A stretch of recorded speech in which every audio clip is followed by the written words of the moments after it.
ಆ ತಾಯಿ ಆ ಜಾಗಕ್ಕೆ ಹೋಗಿ ಅಲ್ಲಿ ಆ ಕಾಯಿನ ಕಂಡಿಡಿದು ಆಗತ್ತೆ ಅಂದ್ರೆ ಆ ಕಾಯಿ ಮಧ್ಯದಲ್ಲಿ ಬಲಗಡೆ ಸುತ್ತುತ್ತೆ, ಆಗಲ್ಲ ಅನ್ನೋದಾದ್ರೆ ಎಡಗಡೆ ಸುತ್ತಿ ಅವ್ರಿಗೆ ದಾರಿ ತೋರಿಸುತ್ತೆ. ಅಷ್ಟು ಶಕ್ತಿ ಈ ತಾಯಿ.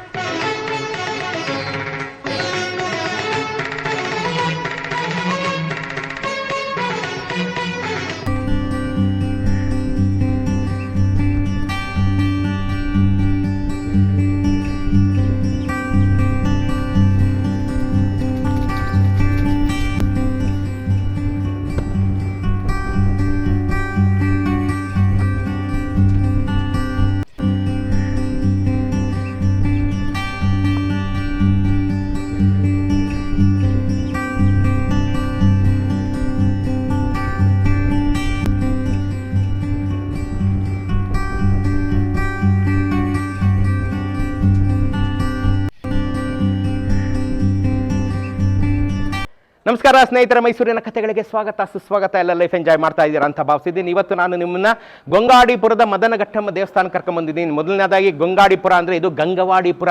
ಮಣ್ಣೆ ಕೋಳಾಳದಿಂದ ಆಳುತ್ತಿದ್ದಂಥ ಗಂಗರು ಕಾಲದಿಂದ ಗಂಗವಾಡಿ 96,000ರಲ್ಲಿ ಈಗೊಂದು ಗ್ರಾಮನು ಒಂದು ಗಂಗವಾಡಿಪುರ. ಇದೇ ಮೂಲೆಯಲ್ಲಿ ಹೋದರೆ 3ನೇ ವೀರಬಲ್ಲಾಳನ ಶಾಸನ ಒಂದು ಸಿಗುತ್ತೆ ಈ ದೇವಸ್ಥಾನದ ಪಕ್ಕದಲ್ಲೇ. ಬಹಳ ಐತಿಹಾಸಿಕವಾದಂಥ ಗ್ರಾಮ ಈ ಗೊಂಗಾಡಿಪುರ. ಇಲ್ಲಿರುವಂಥ ಮದನಘಟ್ಟಮ್ಮ ಇವಳೊಬ್ಬಳು ಐತಿಹಾಸಿಕ ದೇವತೆ. ಏನು ಮದನಘಟ್ಟಮ್ಮ ಅಂದರೆ, ಮದನ ಅಂದರೆ ಬೆಣ್ಣೆ, ಘಟ್ಟಮ್ಮ ಅಂತಂದರೆ ಸ್ವಲ್ಪ ಎತ್ತರದ ಪ್ರದೇಶದಲ್ಲಿರುವಂಥ ತಾಯಿ ದೇವತೆ. ಬೆಣ್ಣೆಗೂ ದೇವತೆಗೂ ಏನು ಸಂಬಂಧ? ಬೆಣ್ಣೆ ಅಂದರೆ ಬೆಣ್ಣೆ ಚಾವಡಿ. ಚಿಕ್ಕದೇವರಾಜ ಒಡೆಯರ್ ಕಾಲದಲ್ಲಿ ಮೈಸೂರು ದರ್ಬಾರಲ್ಲಿ ಬೆಣ್ಣೆ ಚಾವಡಿ ಅಂತ ಒಂದು ಡಿಪಾರ್ಟ್ಮೆಂಟೇ ಇತ್ತು. ಜಾನುವಾರುಗಳನ್ನು ನೋಡ್ಕೊಳ್ಳೋವಂಥ ಡಿಪಾರ್ಟ್ಮೆಂಟು. ಹಸು, ಕರು, ಎತ್ತು, ಆನೆ, ಕುದುರೆ ಎಲ್ಲವನ್ನು ನೋಡ್ಕೊಳ್ಳೋವಂಥ ಡಿಪಾರ್ಟ್ಮೆಂಟ್ಗೆ ಬೆಣ್ಣೆ ಚಾವಡಿ ಅಂತ ಕರೀತಾ ಇದ್ರು. ಈ ಬೆಣ್ಣೆ ಚಾವಡಿ ಬೆಣ್ಣೆ ಅಂದರೆ ಜಾನುವಾರುಗಳನ್ನು ಪ್ರತಿನಿಧಿಸುತ್ತೆ. ನೀವು ಸಾಕುವಂಥ ಹಸು, ಎತ್ತು, ಕರು, ಮೇಕೆ, ಆಡು, ಕೋಳಿ ಎಲ್ಲವನ್ನು ಪ್ರತಿನಿಧಿಸುವಂಥದ್ದು ಬೆಣ್ಣೆ. ಅವರೆಲ್ಲವರ ಆರೋಗ್ಯವನ್ನು ಕಾಪಾಡೋವಂಥ ತಾಯಿ ಮದನಘಟ್ಟಮ್ಮ. ನೋಡ್ರಿ ಎಷ್ಟು ಚೆನ್ನಾಗಿದೆ. ನಮ್ಮ ಪುರಾತನರು ಹೇಗೆ ಒಂದೊಂದು ದೇವರನ್ನು ಒಂದೊಂದಕ್ಕೆ ವಿಭಾಗಿಸಿ ಇಟ್ಕೊಂಡು ಪೂಜೆ ಮಾಡ್ತಾಯಿದ್ರು, ಎಷ್ಟು ಸೈಂಟಿಫಿಕ್ ಆಗಿದ್ದರು. ಯಾಕೆ ಸೈಂಟಿಫಿಕ್ ಆಗಿದ್ರು ಅಂತ ಹೇಳ್ತೀರಾ? ಮದನಘಟ್ಟಮ್ಮ ತಾಯಿಗೆ ಬರೀ ಸಿಹಿ ಊಟ ಮಾತ್ರ, ಖಾರ ಊಟ ಇಲ್ಲ. ಯಾಕೆ ಖಾರ ಊಟ ಇಲ್ಲ ಅಂದರೆ ಜಾನುವಾರುಗಳನ್ನು ಸಲಹುವಂಥ ತಾಯಿ ಇವಳು. ಖಾರ ಊಟ ಇಲ್ಲಿಂದ ಮಾಡ್ತಾಳೆ, ಹಾಗಾಗಿ ಖಾರ ಊಟ ಇಲ್ಲ. ಇದೇ ಸಾಕ್ಷಿ ಮದನಘಟ್ಟಮ್ಮ ನಮ್ಮೆಲ್ಲರ ಜಾನುವಾರುಗಳನ್ನು ಕಾಯುವಂಥ ದೇವತೆ. ನಿಮ್ಮ ಮನೆಯಲ್ಲಿರ್ತಕ್ಕಂಥ ಯಾವುದೇ ಜಾನುವಾರುಗಳು ಏನೇ ಆರೋಗ್ಯದಲ್ಲಿ ಏರುಪೇರಾದರೂ ಮದನಘಟ್ಟಮ್ಮನ್ನು ನೀವು ಕೇಳ್ಕೊಳ್ಳಿ, ಖಂಡಿತವಾಗಿ ಹುಷಾರಾಗುತ್ತೆ. ನಮ್ಮ ಪುರಾತನರು ಹಳ್ಳಿಯವರೆಲ್ಲ ಕಣ್ರಿ, ಹಳ್ಳಿಯವರು ಅಂತ ನೀವು ಆಡ್ಕೊಳ್ಳೋ ಹಾಗಿಲ್ಲ. ಅವರಲ್ಲಿದ್ದಂಥ ಜ್ಞಾನ ನಮಗೆ ಗೊತ್ತಿಲ್ಲ ಅಲ್ವಾ? ಇದ್ರ ಬಗ್ಗೆ ನಿಮ್ಗೆ ಇನ್ನಷ್ಟು ಮಾಹಿತಿ ಬೇಕು ಅಂದರೆ ನನ್ನ ಹಿರಿಯ ಸ್ನೇಹಿತರಾದಂಥ, ಸಂಶೋಧಕರಾದಂಥ, ಪ್ರಾಧ್ಯಾಪಕರಾದಂಥ, ಇಂಗ್ಲೀಷ್ ಪ್ರಾಧ್ಯಾಪಕರಾದಂಥ, ಜನಪದ ತಜ್ಞರಾದಂಥ, ಇತಿಹಾಸಕಾರರಾದಂಥ ಒಡ್ಗೆರೆ ನಾಗರಾಜಯ್ಯನವರು ಈ ಮಾಹಿತಿಯನ್ನು ಇನ್ನೂ ಭಾಳ ಸೊಗಸಾಗಿ ಹೇಳ್ತಾರೆ. ಇದನ್ನು ಹೇಳಿದ್ದು ನನಗೆ ಅವರೇನೆ. ಥ್ಯಾಂಕ್ ಯು ಸರ್ ಒಡ್ಗೆರೆ ನಾಗರಾಜಯ್ಯ, ನಿಮ್ಮ ಈ ಮಾಹಿತಿಗೆ ಧನ್ಯವಾದಗಳು. ಇನ್ನಷ್ಟು ಮತ್ತಷ್ಟು ಮಾಹಿತಿ ನೀವು ನಾಗರಾಜಯ್ಯನವ್ರು ಮಾತಾಡಿಸ್ರೆ ಇನ್ನೂ ಚೆನ್ನಾಗಿ ಹೇಳ್ತಾರೆ. ನೋಡೋದಲ್ಲ, ಮದನಘಟ್ಟಮ್ಮ ಎಲ್ಲ ಊರುಗಳಲ್ಲೂ ಇದೆ ಮದನಘಟ್ಟಮ್ಮ ತಾಯಿ. ನೋಡಿ, ಈ ಊರಿನ ಈ ತಾಯಿ 33 ಹಳ್ಳಿಗಳಿಗೆ ದೇವತೆ. ಅರ್ಥ ಏನು? 33 ಹಳ್ಳಿಗಳ ಜಾನುವಾರುಗಳನ್ನು ಕಾಪಾಡುವಂಥ ತಾಯಿ ಮದನಘಟ್ಟಮ್ಮ. ನೋಡ್ರಿ, ಈ ಬೆಂಗಳೂರಲ್ಲೇ ಬೆಂಗಳೂರಾದ, ಈಗ ಬೆಂಗಳೂರು ಬೆಳೆದುಬಿಟ್ಟಿದೆ. ನೀವು ಬೆಂಗಳೂರು ಸುತ್ತಮುತ್ತ 50 ಕಿಲೋಮೀಟ್ರಲ್ಲಿ ಮದನಘಟ್ಟಮ್ಮ ದೇವಸ್ಥಾನ ಒಂದು 10 ಸಿಗುತ್ತೆ ನಿಮಗೆ. ಎಲ್ಲ ಊರಲ್ಲೂ ಎಲ್ಲ ಒಂದು ಕೇಂದ್ರವಾಗಿಟ್ಕೊಂಡು ಮದನಘಟ್ಟಮ್ಮ ತಾಯಿ ಇದ್ದಾಳೆ.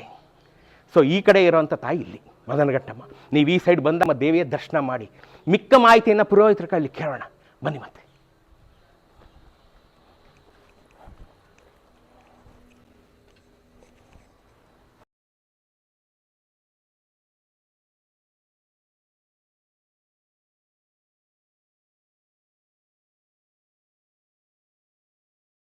ಎಲ್ಲರಿಗೂ ನಮಸ್ಕಾರ. ಈ ತಾಯಿಯ ಹೆಸರು ಶ್ರೀ ಆದಿಶಕ್ತಿ ಮದನಘಟ್ಟಮ್ಮ ಟೆಂಪಲ್ ಅಂತ. ಇದು 33 ಹಳ್ಳಿಯ ಗ್ರಾಮ ದೇವತೆ. ಈ ತಾಯಿಯ ಶುಕ್ರವಾರ, ಮಂಗಳವಾರ ವಿಶೇಷವಾಗಿ ಈ ತಾಯಿಗೆ ಅಮಾವಾಸ್ಯೆ ಮತ್ತು ಹಬ್ಬ ಹರಿದಿನಗಳಲ್ಲಿ ವಿಶೇಷವಾಗಿ ಪೂಜೆ ನಡೆಯುತ್ತೆ. ಎಷ್ಟು ವರ್ಷದಿಂದ ನೀವು ಪೂಜೆ ಮಾಡ್ತಾ ಇದ್ದೀರಾ ಸರ್? ಇದು ನಾವು ನಮ್ಮ ವಂಶ ಪಾರಂಪರೆಯಿಂದ ನಾವು ಮಾಡ್ಕೊಂಡು ಬರ್ತಾ ಇದ್ದೀವಿ. ಇದು ನಾನಿವಾಗ ಪೂಜೆ ಮಾಡ್ತಾ ಇರೋದು 4ನೇ ತಲೆ ನಾನು ಪೂಜೆ ಮಾಡ್ತಾ ಇದ್ದೀನಿ. ನಮ್ಮ ತಂದೆಯವರಿದ್ದಾರೆ, ಅವ್ರ 5ನೇ ತಲೆ, 3ನೇ ತಲೆ, 4 ತಲೆಮಾರಿಂದ ನಾವೇ ಪೂಜೆ ಮಾಡ್ಕೊಂಡು ಬರ್ತಾ ಇದೀವಿ ಈ ತಾಯಿಗೆ. ಇನ್ನು ಇದು ವಿಶೇಷ ಏನು ಮಾಡ್ತೀರಿ? ಜಾತ್ರೆ ಅದು? ಹೌದು, ಯುಗಾದಿ ಆಗಿ 15 ದಿನಕ್ಕೆ ನಮಗೆ ಜಾತ್ರೆ ಬೀಳುತ್ತೆ. 1 ವಾರ ಜಾತ್ರೆ ಇರುತ್ತೆ. ಈ ತಾಯಿಗೆ ಮಡಿ ಆರತಿ ಅಂತ ನಾವು ಕರಿತೀವಿ. ಆಮೇಲೆ ಕುರ್ಜುಗಳು ಅಂತ ಹೇಳ್ತೀವಿ ಈ ಭಾಗದಲ್ಲಿ. ಕುರ್ಜು ಅಂದ್ರೆ ಎತ್ತುಗಳನ್ನ ಇದ್ ಮಾಡ್ಕೊಂಡು ತೇರು ಕಟ್ಕೊಂಡು ಬರ್ತಾರೆ ಎಲ್ಲ ಊರುಗಳವರು 33 ಹಳ್ಳಿದೂನು ಆರತಿ ಮಡಿ ಆರತಿ ಅಂತ ಹೇಳ್ತೀವಿ. ಆ ಮರಿ ಆರತಿಗಳನ್ನ ತಗೊಂಡ್ಬರ್ತಾರೆ. ನಾವು ಈ ತಾಯಿಗೆ ಆರತಿ ಮಾಡಿ ಅದನ್ನ ಜಾತ್ರೆ 1 ವಾರ ನಡೆಯುತ್ತೆ ಜಾತ್ರೆ. ತುಂಬಾ ವಿಶೇಷವಾಗಿ ಸಾವಿರಾರು ಲಕ್ಷಾಂತರ ಜನ ಸೇರ್ತಾರೆ. ಸೋಮವಾರದಿಂದ ಮತ್ತೆ ಶನಿವಾರ ಕೊನೆ ಈ ತಾಯಿದು ಜಾತ್ರೆ. ಹಾಗಾಗಿ ಇದು ದಿನ ದೇವಸ್ಥಾನ ಟೈಮಿಂಗ್ಸ್ ಏನು? ಬೆಳಗ್ಗೆ 7:30 11 ಗಂಟೆವರೆಗೂ ಇರ್ತೀವಿ ಬೇರೆ ದಿನಗಳಲ್ಲಿ. ಶುಕ್ರವಾರ ಬೆಳಗ್ಗೆ 7:30 ಬಾಗಿಲು ತೆಗೆದ್ರೆ 1 ಗಂಟೆವರೆಗೂ ಇರ್ತೀವಿ. ಮತ್ತೆ ಸಂಜೆ ಪ್ರತಿದಿನೂ 5:30 ಬಾಗಿಲು ತೆಗಿತೀವಿ, 8 ಗಂಟೆವರೆಗೂ ಇರ್ತೀವಿ. ಶುಕ್ರವಾರ ಸ್ವಲ್ಪ ವಿಶೇಷ, ಅಮಾವಾಸ್ಯೆ ವಿಶೇಷ ಪೂಜೆಗಳಿರುತ್ತೆ. ಮತ್ತೆ ನವರಾತ್ರಿ ವಿಶೇಷ ನಮ್ದು. ನವರಾತ್ರಿ 9 ದಿವಸನೂ ವಿಶೇಷವಾಗಿ ಅಲಂಕಾರ ತಾಯಿಗೆ ವಿಭಿನ್ನವಾಗಿ ನಡೀತಾ ಇರುತ್ತೆ. ಅದು ವಿಶೇಷವಾಗಿರುತ್ತೆ. ಇನ್ನೇನಾದ್ರು ನೀವು ಅದೇ ಈ ತಾಯಿಯ ಇಲ್ಲಿ ಮೂಲ ಸ್ಥಾನ ಇದೇನೆ. ಮುಂಚೆ ಚಿಕ್ಕದಾಗಿ ಹೆಂಚಿನ ಉಪ್ಪಾರದಲ್ಲಿತ್ತು. ಇವಾಗ 2012ರಲ್ಲಿ ನಮ್ಮ ಎಲ್ಲ ಸ್ಥಳೀಯರು ಮತ್ತೆ ನಮ್ಮ ಟ್ರಸ್ಟಿಗಳೆಲ್ಲನೂ ಸೇರಿ ಇದನ್ನ ಜೀರ್ಣೋದ್ಧಾರ ಮಾಡಿ ವಿಗ್ರಹ ಸ್ಥಾಪನೆಯನ್ನು ಮಾಡಿದ್ರು. ಅವಾಗಿಂದ ವಿಶೇಷವಾಗಿ ಪ್ರತಿದಿನನೂ ಇಲ್ಲಿ ಪೂಜೆ ನಡೀತಾನೆ ಇದೆ. ಅದ್ಭುತ ಅದ್ಭುತ ನಡೀತಾನೆ ಇದೆ ಇದು. ಈ ತಾಯಿ ತುಂಬಾ ಖಾರ ಅನ್ನೋ ಇದಿಲ್ಲ. ಇಲ್ಲ, ಈ ತಾಯಿ ಇಲ್ಲಿ ನಾವ್ ಏನೇ ಮನಸ್ಸಲ್ಲಿ ಸಂಕಲ್ಪ ಮಾಡ್ಕೊಂಡು ಆ ತಾಯಿಗೆ ಪ್ರಾರ್ಥನೆಯನ್ನು ಮಾಡ್ಕೊಂಡ್ರೆ ನಾವು ಖಂಡಿತ ಆ ಕಾರ್ಯ ಸಿದ್ಧಿ ಆಗತ್ತೆ. ಅಷ್ಟು ಶಕ್ತಿ ದೇವತೆ ತಾಯಿ. ನಾವ್ ಏನೇ ಪ್ರಾರ್ಥನೆ ಮಾಡ್ಕೊಂಡ್ರು ಖಂಡಿತವಾಗೂ ನೆರವೇರುತ್ತೆ ಈ ತಾಯಿಯ ಶಕ್ತಿ.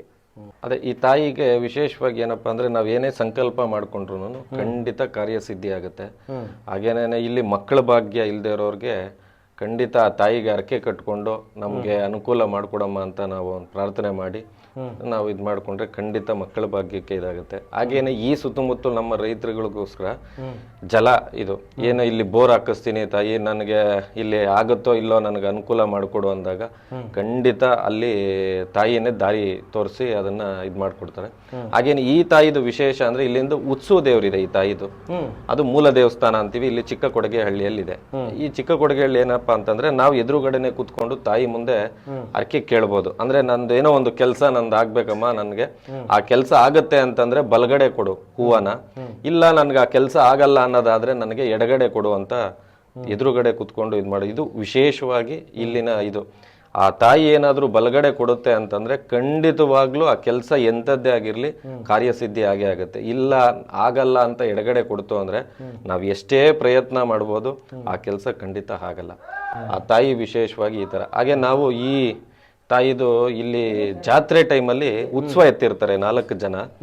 ಆ ಉತ್ಸವದಲ್ಲಿ ನಮ್ಗೆ ಈ ದೇವಸ್ಥಾನದ ಜಾಗದಲ್ಲಿ ಆವರಣದಲ್ಲಿ ಎಲ್ಲಾದ್ರೂ ನಾವು ತೆಂಗಿನಕಾಯಿನ ಮಂತ್ರಿಸ್ಕೊಡ್ತೀವಿ.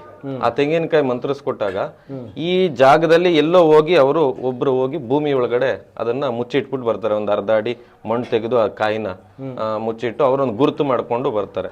ಈ ತಾಯಿನ ಬಂದು ಪ್ರಾರ್ಥನೆ ಮಾಡ್ಕೊಳೋದಮ್ಮ, ನಾನು ಏನೋ ಒಂದು ಅರ್ಕೆ ಕಟ್ಕೊಂಡಿದೀನಿ, ನನಗ ಆ ಕೆಲಸ ಆಗತ್ತೆ ಅಂತಂದ್ರೆ ನನ್ನ ಜಾಗದಲ್ಲಿ ಬಂದು ನೀನು ಬಲಗಡೆ ಸುತ್ತು, ಆಗಲ್ಲ ಅನ್ನೋದಾದ್ರೆ ಎಡಗಡೆ ಸುತ್ತು ಅಂತ. ಆ ತಾಯಿ ಆ ಜಾಗಕ್ಕೆ ಹೋಗಿ ಅಲ್ಲಿ ಆ ಕಾಯಿನ ಕಂಡಿಡ್ದು ಆಗತ್ತೆ ಅಂದ್ರೆ ಆ ಕಾಯಿ ಮಧ್ಯದಲ್ಲಿ ಬಲಗಡೆ ಸುತ್ತುತ್ತೆ, ಆಗಲ್ಲ ಅನ್ನೋದಾದ್ರೆ ಎಡಗಡೆ ಸುತ್ತಿ ಅವ್ರಿಗೆ ದಾರಿ ತೋರಿಸುತ್ತೆ. ಅಷ್ಟು ಶಕ್ತಿ ಈ ತಾಯಿ. ಖಂಡಿತವಾಗ್ಲೂ ಇದು ಈ ಸುತ್ತಮುತ್ತ ಭಾಗದಲ್ಲಿ ಜನಗಳಿಗೆ 33 ಹಳ್ಳಿ ಗ್ರಾಮ ದೇವತೆ ಆಗಿರೋದ್ರಿಂದ ಇದೇ ತರನೇ ಆ ತಾಯಿ ಅಷ್ಟು ಶಕ್ತಿಯಾಗಿದ್ದಾಳೆ. ಜನ ಕೂಡ ಅಷ್ಟೇ ನಿಷ್ಠೆಯಿಂದ ಇಲ್ಲಿ ಬಂದು ಪ್ರಾರ್ಥನೆ ಮಾಡ್ಕೊಂಡು ಹೋಗ್ತಾರೆ. ಈ ತಾಯಿಗೆ ಶುಕ್ರವಾರ ವಿಶೇಷವಾಗಿ ರಾಹುಗಾಲದ ಪೂಜೆ ಅಂತ ಹೇಳ್ತೀವಿ ನಾವು. ಶುಕ್ರವಾರ ಬೆಳಗ್ಗೆ 10:30 12 ಗಂಟೆವರೆಗೂ ರಾಹುಗಾಲ ಇರುತ್ತೆ. ಆ ಟೈಮಲ್ಲಿ ನಮ್ಮ ಹೆಣ್ಮಕ್ಳೆಲ್ಲನೂ ನಿಂಬೆಹಣ್ಣು ದೀಪ ಹಚ್ತಾರೆ, ಬೆಲ್ಲದ ಆರತಿ ಹಚ್ತಾರೆ. ಅವರು ಇಷ್ಟು ವಾರ ಅಂತ ಏನೋ ಒಂದು ಮನಸ್ಸಲ್ಲಿ ಸಂಕಲ್ಪ ಮಾಡ್ಕೊಂಡಿರ್ತಾರೆ, ನಮ್ಗೇನೋ ಒಂದು ಕೋರಿಕೆ ಅದು ನಮ್ಗೆ ನೆರವೇರ್ತಾ ಇಲ್ಲ, ನಮ್ಗೆ ನೆರವೇರಿಸ್ಕೊಡು, ನಾನು ಇಷ್ಟು ವಾರ ನಿನಗೆ ನಿಂಬೆಹಣ್ಣು ದೀಪ ಹಚ್ತೀನಿ ಮತ್ತೆ ಬೆಲ್ಲದ ಆರತಿ ಹಚ್ತೀನಿ ಅಂತ ಪ್ರಾರ್ಥನೆ ಮಾಡ್ಕೊಂಡಿರ್ತಾರೆ. ಉಪವಾಸ ಇದ್ದು ಅವ್ರು ಅದನ್ನ ನಿಷ್ಠೆಯಿಂದ ಬಂದು ತಲೆ ಸ್ನಾನ ಮಾಡ್ಕೊಂಡು ನಿಷ್ಠೆಯಿಂದ ಬಂದು ಅದನ್ನ ನಿಂಬೆಹಣ್ಣು ದೀಪ ಹಚ್ತಾರೆ. ಇಲ್ಲಿ ಅವ್ರು ಏನೇ ಎಷ್ಟು ವಾರ ಅವ್ರು ಅನ್ಕೊಂಡಿರ್ತಾರೆ, 9 ವಾರ ಅನ್ಕೊಂಡಿರ್ತಾರೆ, ಖಂಡಿತ 9 ವಾರದೊಳಗಡೆ ಅವ್ರದ್ದು ಏನೇ ತೊಂದರೆಗಳಿದ್ರು ಅದು ನಿವಾರಣೆ ಆಗಿರುತ್ತೆ. ಅಷ್ಟು ತಾಯಿ ಅವ್ರಿಗೆ ಪ್ರಾರ್ಥನೆಯನ್ನ ಇದು ಮಾಡ್ಕೊಡ್ತಾಳೆ. ಇಲ್ಲಿ ಏನಪ್ಪ ವಿಶೇಷ ಅಂತಂದ್ರೆ ಇಲ್ಲಿಗೆ ಒಂದ್ಸಲಿ ಬಂದು ಆ ತಾಯಿ, ನಾನು ಏನೋ ಒಂದು ಭೂಮಿ ತಗೊಂಡಿದ್ದೀನಿ, ಅಲ್ಲಿ ಏನೋ ನನಗೆ ಸಮಸ್ಯೆ, ನನಗೆ ಅದನ್ನ ಪರಿಹಾರ ಮಾಡಿಕೊಡು ಅಂತ ಅಂದ್ಬಿಟ್ಟು ಪ್ರಾರ್ಥನೆ ಮಾಡಿದಾಗ ಕೆಲವರೆಲ್ಲ ಕೇಳ್ತಾರೆ, ಏನು ಮಾಡ್ಬೋದು ಸ್ವಾಮಿ ಈ ಥರ ನಾವು ತಾಯಿಗೆ ಅರ್ಕೆ ಕಟ್ಕೊಳೋದು ಅಂತ ಇದು ಮಾಡ್ತಾರೆ. ನಾವು ಹೇಳ್ತೀವಿ ಅವಾಗಮ್ಮ, ಈ ತಾಯಿ ಹೆಸರಲ್ಲಿ ಮನೆಯಲ್ಲಿ ಒಂದು ಅರ್ಶನದ ಬಟ್ಟೆಯಲ್ಲಿ ಒಂದು 11 ರೂಪಾಯಿ ಅದಕ್ಕೆ ಕಾಣಿಕೆ ಇಟ್ಟು ಏನೋ ನಿಮ್ಮ ಕೈಲಾಗದಂಥ ಶಕ್ತಿ ಮನಸ್ಸಲ್ಲಿ ಪ್ರಾರ್ಥನೆ ಮಾಡ್ಕೊಳ್ಳಿ, ತಾಯಿ ನಾನು ನಿನಗೆ ತುಂಬಿದ ಪೂಜೆ ಮಾಡಿಸ್ತೀನಿ, ಇಲ್ಲ ಒಂದು ಅಭಿಷೇಕ ಮಾಡಿಸ್ತೀನಿ ಅಂತ ಮನಸ್ಸಲ್ಲಿ ಪ್ರಾರ್ಥನೆ ಮಾಡಿಕೊಂಡು ನೀವು ಅದನ್ನು ಮುಡುಪು ಅಂತೀವಿ ನಾವು, ಅದನ್ನು ಮುಡುಪು ಕಟ್ಟಿಡಿ. ಖಂಡಿತವಾಗ್ಲೂ ಅದು ಪರಿಹಾರ ಆಗುತ್ತೆ. ನಿಮಗೆ ಏನೇ ತೊಂದರೆ ಇದ್ರೂ ಸಮಸ್ಯೆಯಿಂದ ನೀವು ಮುಕ್ತಿಗೊಳ್ತೀರಾ ಅಂತ ಅಂದ್ಬಿಟ್ಟು ಹೇಳಿ ನಾವು ಇದು ಮಾಡ್ತೀವಿ. ಅದೇ ಥರನೇ ನಡ್ಕೊಂಡಿದ್ದಾರೆ ತುಂಬ ಜನ ಅದನ್ನು ನಡ್ಕೊಂಡಿರೋದನ್ನು ಬಂದು ಸ್ವಾಮಿ ನಾನು ಈ ಥರ ಅಡಿಕೆ ಕಟ್ಕೊಂಡಿದ್ದೆ, ಖಂಡಿತ ಇದು ನನಗೆ ಅನುಕೂಲ ಆಯಿತು ಅಂತ ಅಂದ್ಬಿಟ್ಟು ತಾಯಿಗೆ ಅವ್ರು ಅಂದ್ಕೊಂಡಿರೋದನ್ನು ಇಲ್ಲಿ ಮಡಲು ತುಂಬಿಸಿ ಹೋಗಿದ್ದಾರೆ.